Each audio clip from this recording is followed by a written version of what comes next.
di bidang SDM itu seperti apa sih Kak? Bisa dijelaskan ke teman-teman nih.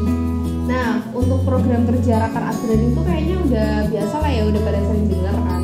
Rapat kerja, terus nanti pelantikan begitu. Nah, untuk yang PIKO itu pelatihan istidah karakter organisasi.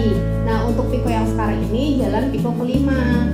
Nah, untuk serangkaiannya tuh ya ada beberapa yang nantinya terakhirnya tuh ada Malang Puncak, dan di Malang Puncak tuh benar seru banget, gak bisa didefinisikan. Harusnya kalian benar ikut untuk merasakan serunya di Puncak PIKO 5 ini gitu. Karena ini udah ditutup PIKO 5, jadi kalian harus ikutnya di next ya, di PIKO 6 gitu. Nah, untuk agenda sendiri ada FOHG Family of Mbaguseda, itu salah satunya ya untuk kita sharing-sharing sama alumni, menjalin silaturahmi kayak gitulah. Yang namanya pengurus kan gak boleh lepas dari alumninya kayak gitu. Terus juga silaturahmi juga, komunikasi kayak gitu. Nah, untuk yang halal bihalal ya sama aja sih untuk menjalin silaturahmi ya. Tapi kan ada momen tertentunya gitu, habis kan. Lebaran Idul Fitri ya Kak misalnya.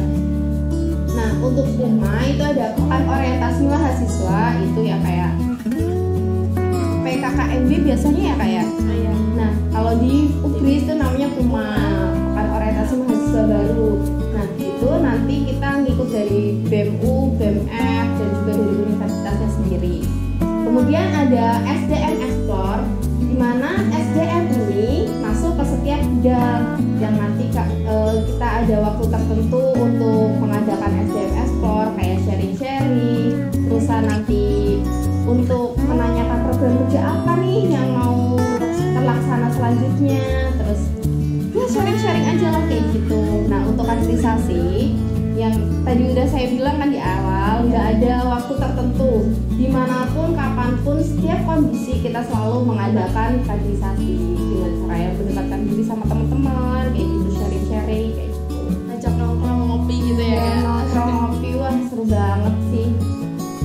Terus selanjutnya kader seperti apa sih yang SDM inginkan untuk himpunan mahasiswa terutama di program studi PGSD ini?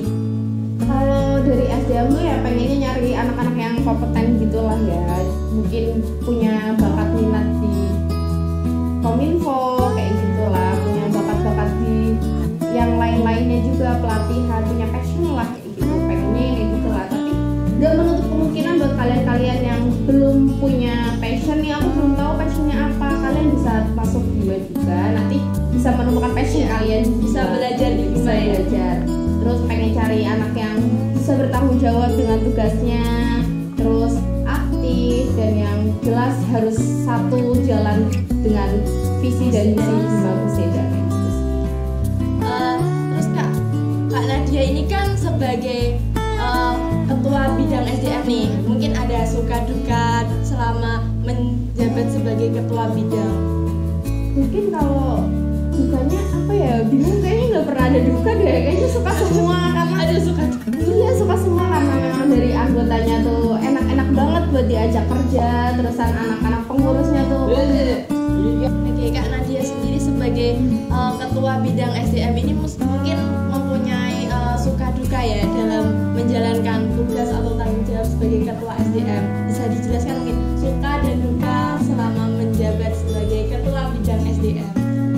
Kalau seandainya ditanya dukanya apa ya, gue aja bingung juga sih ya, karena ya kita senang-senang semua sih, anggotanya enak-enak, pengurusnya juga enak-enak, humble semua. Terus ya kita bisa satu visi dan misi ya, kayak SDM itu kan memecahkan masalah juga kan, kayak ya, buat konseling kalian-kalian kayak gitu kan, anak-anak pengurus ya mungkin kadang ada hal yang dimana kayak kita bingung nih cara memecahkan masalah kayak gitu.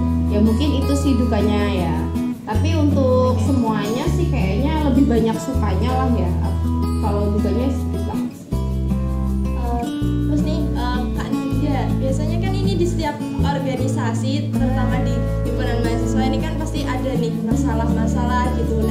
Nah, gimana sih Kak Nadia caranya kalau misalnya ada salah satu anggota yang mungkin dia itu malas-malasan ikut rapat, terus kalau misalnya proker itu dia nggak berangkat atau gimana karena alasan-alasan. Nah, mungkin cara Kak Nadia menangani hal tersebut itu gimana? Ya mungkin kalau kamu bilang kayak gitu ya umum sih gitu. Pasti kan setiap anak tuh bakalan ada titik dimana males lah, bosen kayak gitu kan. Nah kami dari SDM itu kadang punya trik sendiri nih kayak gitu ya, mungkin kayak mendekatkan sama anaknya nih, disamperin ke kos kayak ngobrol yuk kayak gitu.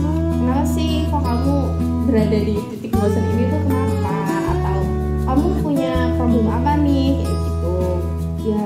Gak terlalu menekankan untuk ayo cerita dong, enggak, tapi ya kayak mengalir aja gitu, pelan ya, iya pelan aja, terus sambil kita pelan-pelan lah masukin petua-petuaan Islamnya petua-petua kayak gitu kayak ayolah quotes ya.